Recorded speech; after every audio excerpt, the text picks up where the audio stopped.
பண்ணுறதுக்கு நான் 1 கப் அளவுக்கு பாசிப்பருப்பு எடுத்து வச்சுருக்கேன். இது ஒரு குக்கரில் சேர்த்துட்டு நல்லா மிதமான தீயிலே வச்சு நல்லா வாசம் வர அளவுக்கு 2 நிமிஷத்துக்கு வறுத்துக்கலாம்.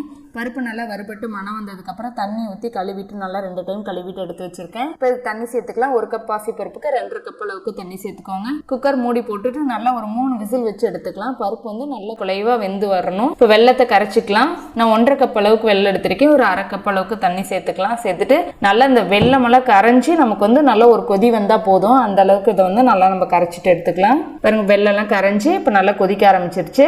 பருப்பு நம்மளுக்கு நல்லா விசில் அடங்கிருச்சு. இப்போ ஓப்பன் பண்ணிக்கலாம். இந்த அளவுக்கு நல்லா குலைவாக வெந்து வரணும். அப்போ தான் பாயசம் நல்லா டேஸ்ட்டாக இருக்கும். இப்போ நம்ம கரண்டி வச்சுட்டு நல்லா ஒரு வாட்டி மசிச்சு விட்டுக்கலாம். இது போல் இந்த அளவுக்கு மசிச்சதுக்கப்புறம் நம்ம எடுத்து வச்சுருக்கிற வெள்ளை கரைசலாம் நல்லா ஃபில்ட்ரு பண்ணிவிட்டு உள்ளே சேர்த்துக்கலாம்.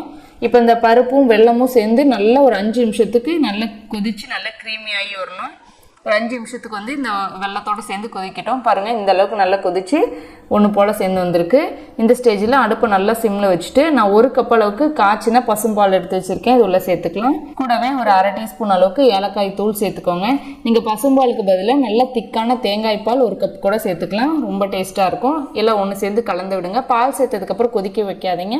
ஸ்டவ் ஆஃப் பண்ணிடலாம். இப்போ இது ஒரு பேனை ஹீட் பண்ணிவிட்டு இதில் 1 ஸ்பூன் அளவுக்கு நெய் சேர்த்துக்கோங்க. நெய் சூடானதும் இதில் நல்லா ஒரு கைப்பிடி அளவுக்கு தேங்காயை பல்லு இப்படி கட் பண்ணி வச்சுருக்கேன். இதை சேர்த்துக்கலாம். இது கூடவே கொஞ்சம் முந்திரி பருப்பும் கொஞ்சம் திராட்சையும் சேர்த்துக்கலாம். இதெல்லாம் நம்ம விருப்பம் போல் கூட குறைவாக சேர்த்துக்கலாம். சேர்த்துட்டு இதெல்லாம் நல்லா ரோஸ்ட் ஆகி வரணும். இந்த தேங்காயெல்லாம் வந்து நல்லா வறுபட்டு வரணும். அப்போ தான் வந்து நல்லா கடிச்சு சாப்பிடும்போது ரொம்ப நல்லா டேஸ்ட்டாக இருக்கும். இப்போ இதை அப்படியே பாயசத்தில் சேர்த்துடலாம். சேர்த்துட்டு நல்லா கலந்து விட்டுருங்க.